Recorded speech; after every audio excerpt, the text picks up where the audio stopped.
Escuchamos al exministro de Economía. Tenga piedad por el ciudadano medio ecuatoriano, pues.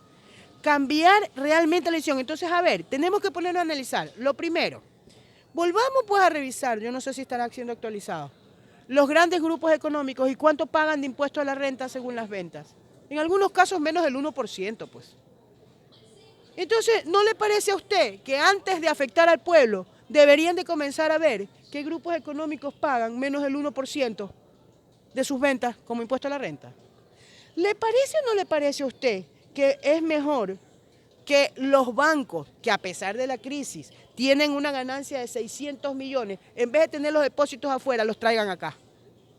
¿No le parece a usted que esa no es una medida? ¿No le parece a usted que es mejor? Aquí todos a lo mejor nos gusta echarnos un poquito de perfume, ¿no verdad? ¿Qué es mejor? No tener para comprarse un perfume, subiendo los aranceles de los productos suntuarios, no de las materias primas ni de los bienes de capital, ¿no verdad? Pero en vez de no tener el perfumito, ¿no verdad? Tener el platito de comida y la semana de almuerzos del pueblo. Entonces no me vengan. El problema es que, mire, en economía se tienen muchos instrumentos que los resultados pueden ser los mismos. Entonces, claro, si usted sube el IVA, tiene recaudación, ¿no verdad? Tiene recaudación. Pero si usted le quita ese subsidio rentista que tienen las grandes empresas de no pagar impuestos, también sube la recaudación, pues. Entonces, ¿qué pasa? Cuando usted realmente responde al pueblo ecuatoriano, ¿qué va a elegir? ¿Va a elegir subir impuestos o va a elegir quitarle ese subsidio rentista para que no paguen impuestos las grandes empresas? Ahí es donde uno tiene que determinar en qué banda está, a quién realmente favorece. Entonces las palabras se las lleva el viento, pues. Pero es que ahora también la situación económica le tienen el muerto, por así decirlo, es a la baja del precio del barril de petróleo, aparte de lo que es el coronavirus que ha afectado la economía del mundo. Totalmente, yo creo que es una cortina de humo. Pero mire, ayer, discúlpeme, pero ¿sabe cuál fue la noticia más importante? 4 partidos políticos se eliminan por acción de la Contraloría General del Estado en un ámbito que no le corresponde. Esa es la verdadera noticia. Y es la verdadera noticia, ¿por qué? Porque hasta el momento, ¿qué es lo que hemos visto? Gústenos o no nos guste, pero en este momento ya no le queda duda a nadie de que la persecución al expresidente Correa ha sido primero que la salud y el pueblo del pueblo ecuatoriano. Que ha sido primero que el bienestar del pueblo ecuatoriano. Entonces, ¿de qué estamos hablando, pues? ¿Hasta cuándo? ¿Es partidario de la focalización de los combustibles? Yo siempre he sido partidaria de una política inteligente de subsidios. Yo siempre he planteado que un subsidio en algunas ocasiones es extremadamente necesario. ¿Por qué? Porque los problemas estructurales de la economía no puede usted decirle a una persona, naciste en un tiempo equivocado. No, tiene que ser el Estado responsable de salvaguardar sus derechos. Pero en este momento, déjeme decirle, el subsidio a las gasolinas, puede ser que hay una parte que no lo necesite, pero ¿quién se beneficia mayoritariamente? El pueblo ecuatoriano, pues. La persona de a pie, pues. E insisto, usted lo que tiene que ver es entre sus alternativas, cuál afecta menos al pueblo, pues. Entonces, si usted tiene una posibilidad de que lleguen más de 2.500 millones, si toma una medida aún focalizado a un sector específico que ha tenido tradicionalmente, históricamente, enormes rentas, ¿por qué va a elegir tomar la acción de afectación de 2.500 millones al pueblo, a los más vulnerables? Y encima nos dicen que está protegiéndose al pueblo. O sea, encima, discúlpeme, pero eso es un insulto a la inteligencia de un ser humano y es un insulto a la inteligencia del ecuatoriano, pues. ¿Qué riesgos hay en la dolarización y su estabilidad en el país? Como siempre, tremendos. ¿Por qué? Porque lo que se ha hecho con este tipo de políticas y lo que se sigue haciendo es dar paso a la libre salida de capitales. Entonces, ¿qué posición va a aguantar si lo que estamos haciendo es promocionando que saquen los capitales, que saquen los capitales, que saquen los capitales? Entonces, ¿qué aguanta? ¿Qué sistema aguanta? ¿Considera usted que es una medida paliativa esto del 5% a los vehículos superiores a 20,000? ¿Cree que las medidas dadas por el gobierno de alguna forma paliarán la crisis que se vive hoy o realmente no? Yo creo que, a ver, si uno saca las cuentas, ayer entre las pocas cifras que se dieron es que perdemos 8.000 millones diarios por el petróleo. Si uno saca la cuenta, los 2.252 millones que piensa recaudar, si usted lo divide para 8.000 millones diarios, significa que alcanza para cubrir 9 meses. Súmele los 3 que ya llevamos recorridos, quiere decir que es para sostenerse este año.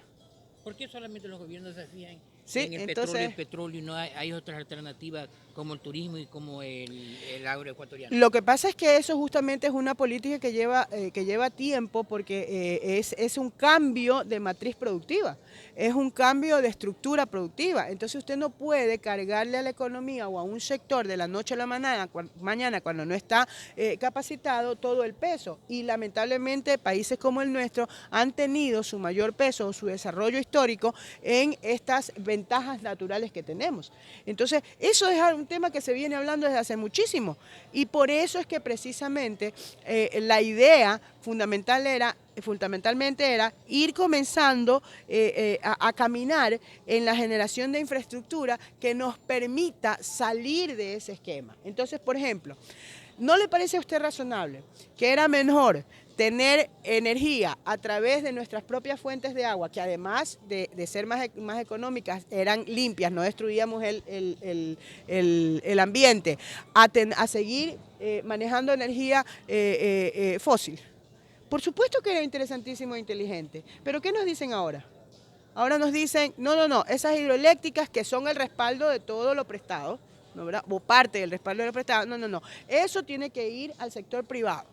Tiene que ser el negocio del sector privado. Eso es lo que nos están diciendo con la monetización de activos, pues, que no es una eso es a ver, el nombrecito no cambia la idea. Eso se llama privatización. Los valores no cambian. ¿No, verdad? Entonces, claro, y entonces nos hablan de una serie, pero ya la concesión mismo es un tema de privatización. Entonces, evidentemente, ¿qué le están quitando al pueblo ecuatoriano? ¿Le están quitando su riqueza, su patrimonio? ¿O usted cree que una empresa no saltaría si aquí se le llevan las máquinas para producir? Pero por supuesto, pues. Entonces, el tema sigue siendo el mismo, la elección. Pero escúcheme, ¿por qué cree que el Fondo Monetario Internacional viene y dice, no, nos vamos a aguantar? Porque no hemos cumplido con lo que firmaron en febrero del año pasado, pues. Y dos cosas en que no se ha cumplido. Primero, en la eliminación de los subsidios. Y segundo, en el avance de las privatizaciones, pues. Entonces, todo está perfectamente concatenado. Van a privatizar las empresas rentables, más no las que no producen. Pero si esas son las únicas que quieren privatizar, pues, y por eso es que están eliminando las no rentables, pues, lo que no entregan el hueso, pues. Si son tan eficientes y recuperan a los muertos vivos, ¿por qué no les dan los huesos? Si usted fuera ministra de Economía, ¿usted vendería CNT, vendería el Banco del Pacífico? A ver, yo cuando fui realmente ministra de Economía, me negué rotundamente a vender el Banco del Pacífico. Ya eso dice, yo no doy palabras, yo hablo con los hechos de lo que hice y de lo que ya demostré, En mi época también habían las ideas de quienes decían que había que vender este tipo de empresas. Y lo primero que tuve en mi escritorio fue una valorización del Banco del Pacífico y mi respuesta fue sobre mi cadáver. Y me mantuve. Y no permití que se vendiera el Banco del Pacífico. ¿Empresas rentables para el país? Es que es obvio. Ahora, todo es perfectible. Yo no digo que no hay que mejorar. Evidentemente, y para eso necesitamos gente comprometida en el manejo de gobierno, ¿sí? Pero es evidente que es rentable, pues. Ahora, que nos quieran hacer aparecer como que todo es una porquería, porque eso baja el precio, eso también es una estrategia. Entonces, por ejemplo, ya desde el decreto 883 había una línea entre líneas que nadie se fijó, que iba directo al ataque de la privatización del Seguro Social. Y yo lo advertí y dije, cuidado, nos están llevando a reproducir el modelo chileno. Cuidado, nadie lo tomó en cuenta. Gracias a Dios no pasó el decreto 883, ¿no, verdad? Pero hoy, ¿qué pasó? Y en todo este tiempo, en toda esta época, ¿qué tenemos? Que el Seguro Social no sirve, que la atención pública no sirve. ¿Por qué? Porque evidentemente mañana te venden la idea de que el sector privado manejado todos estos servicios son una maravilla y caes en el tema y te das cuenta que después cuando ya tienen amarrada la balsa es distinto el caso. Escúcheme, no se lo voy a contar desde la perspectiva de lo que conozco técnicamente, se lo voy a contar desde la perspectiva personal. Todo el mundo sabe que yo estuve en Chile, emigré a Chile. Todo el mundo sabe que estuve cerca de 10 años en Chile, que lo quiero muchísimo, pero así mismo porque lo quiero soy autocrítica. Y yo viví, porque acuérdense que yo tenía 400 libras de peso, yo viví como el sector privado de salud nunca quiso darme cobertura. ¿Y dónde terminé yo? En FONASA. ¿Qué es FONASA? FONASA es el equivalente al Seguro Social. Es decir, todos los que teníamos mayor riesgo iban a cargo del Estado. Los que no tenían riesgo iban a cargo del sector privado. Entonces las ganancias en el sector privado enormes. ¿Quién se jama el problema? El Estado. De hecho, ¿usted sabe quién es elegible en el sector chileno de salud? ¿Quién es elegible? Y se los pelean. Los jóvenes varones. Usted me diría, sí, pero las jóvenes mujeres también. No, no señor, no ve que la joven mujer pare.